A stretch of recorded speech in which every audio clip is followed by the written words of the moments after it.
in women's soccer, says Arsenal and England star Leah Williamson. England and Arsenal star Leah Williamson says a fallout like the one Spain is experiencing between its soccer federation and players was inevitable. The players have been at loggerheads with the Spanish Federation, RFEF, ever since former President Luis Rubiales, who resigned from his post earlier this month, gave star player Jennifer Hermoso an unwanted kiss on the lips in the aftermath of Spain winning its first Women's World Cup. A month on from the incident, a breakthrough in the dispute now appears to have been reached after the two parties, along with the government's High Council of Sport, CSD, came to a series of agreements. But Williamson, who was speaking to CNN from the United Nations General Assembly in New York, says the dispute is symptomatic of the current conditions of the women's game around the world. It's a moment that was inevitable based off of the environment that we've had in football, Williamson told CNN Sports' Amanda Davies.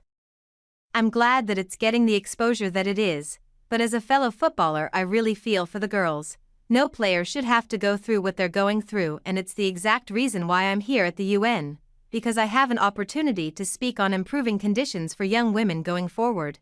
We obviously have issues in more places than we think, especially a European country like Spain, which appears to be fine from the outside, and this turned out not to be.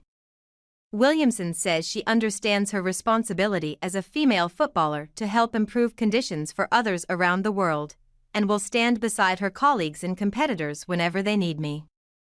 These sorts of issues are widespread in women's soccer, as Williamson and her England teammates know all too well. On Thursday, Lionesses stand-in captain Millie Bright told reporters that the players had finally come to an agreement with the English FA over pay and bonuses, ending a months-long dispute that overshadowed the team's World Cup preparations.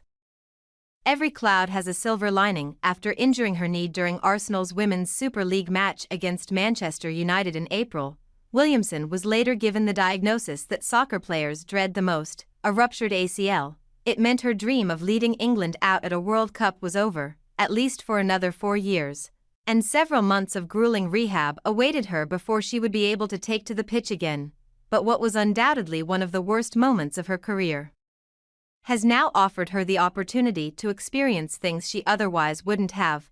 Williamson recently visited Zayatari in Jordan, the largest Syrian refugee camp in the world, to see how soccer is helping girls and communities there, and then spoke about her experiences at the UN summit in New York on Tuesday. It's fair to say she's found it inspiring. People keep saying, "Thank for coming."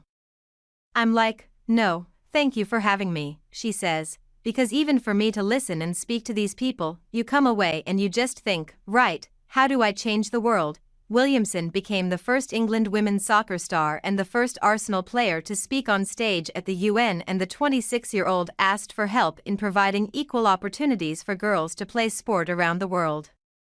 On her recent visit to Jordan with the Coaching for Life program, set up jointly by the Arsenal Foundation and international charity Save the Children, Williamson saw firsthand how soccer is helping, including one father who changed his views on girls playing soccer after seeing how happy and confident his daughters were when arriving home. Williamson describes soccer as a powerful tool to create change and saw how the green space and soccer pitch Arsenal and Save the Children have built in Zayatari is impacting the daily lives of children in the camp. These girls, they're talking to me about how it's completely changed their lives. She recalls of her time there. They have self-confidence. They ask for what they want. They say no to things that they don't want to do that society has sort of conditioned them to maybe believe that they have to in the past. It's just incredible to see the difference. The way the boys have changed their opinions and the way they approach things with their sisters and with the community to encourage girls to become who they can be is quite incredible.